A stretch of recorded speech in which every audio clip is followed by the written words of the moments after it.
ሰበር መረጃን እነሆኝ። አሁንማ ኢትዮ ቴሌኮም የግል ድርጅት እየመሰለ ነው። ማንንም የሚያክመው ማንንም የሚያስተካክለው የሚያርመው የሌለው አይነት ድርጅት እየመሰለ ነው። በጣም ይቅርታ ያንን ነገር ስናገር በተደጋጋሚ የዋጋ ጭማሪ ህዝብ ላይ እየተደረገ ነው። በጣም አቅቶናል፣ ከአቅማችን በላይ ብለን ነበረ። ነገር ግን ማንንም ሊሰማን አልቻለም ማለት ነው።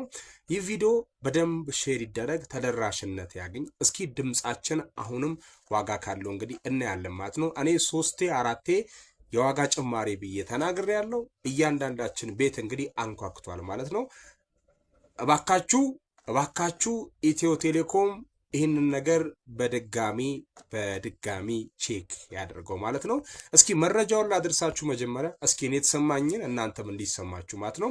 የኢትዮ ቴሌኮም አዲሱ ዋጋ የፍጥነት እድገት ወይስ ደግሞ የኪስ ጫና? ማህበረሰቡ ነው። የቤት ውስጥ ኢንተርኔት ማለትም ብሮድባንድ ተጠቃሚዎች ሆይ የኪሳችሁ ጉዳይ ያሳስባችኋል ወይ? ኢትዮ ቴሌኮም በዝቅተኛው የፍጥነት አማራጭ ላይ ያደረገው ለውጥ ብዙዎችን አሁን በዚህ ሰዓት እያነጋገረ ይገኛል። ዋጋውን ልንገራችሁ። የቀድሞ ዋጋ 889 ብር ነው፣ መጠነኛ ፍጥነት ያለው ማለት ነው። አዲሱ ዋጋ ደግሞ 1300 ብር ነው፣ 10 ሜጋባይት ፐር ሰከንድ ነው ማለት ነው ፍጥነቱ። ልዩነቱ በወር ማለት ነው። አስባችሁታል?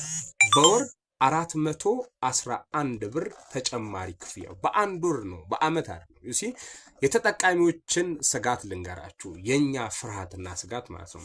ምርጫ የለንም። 5 ሜጋባይት ፐር ሰከንድ ለቤት ውስጥ ግን በቂ ሆኖ ሳለ የግድ 10 ሜጋባይት ፐር ሰከንድ ተጠቀሙ መባሉ ለምን አስፈላጊ ሆነ?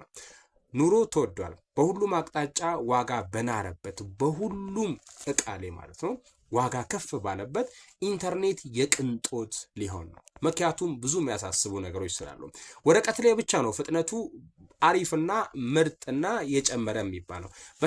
በተግባር ግን መቆራረጡ ይቀጥል ይሁን ወይ የሚል ስጋት አለ።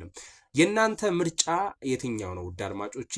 ፍጥነቱ ይጨምርና ዋጋው ይናር ወይንስ ደግሞ ፍጥነቱ መጠነኛ ሆኖ ዋጋው ይቀንስ? ሐሳባችሁን በኮሜንት ሴክሽን አጋሩኝ። ቤቱን ፎሎ ይደረግ። ቪዲዮን ሼር አድርጉ። አመሰግናለሁ።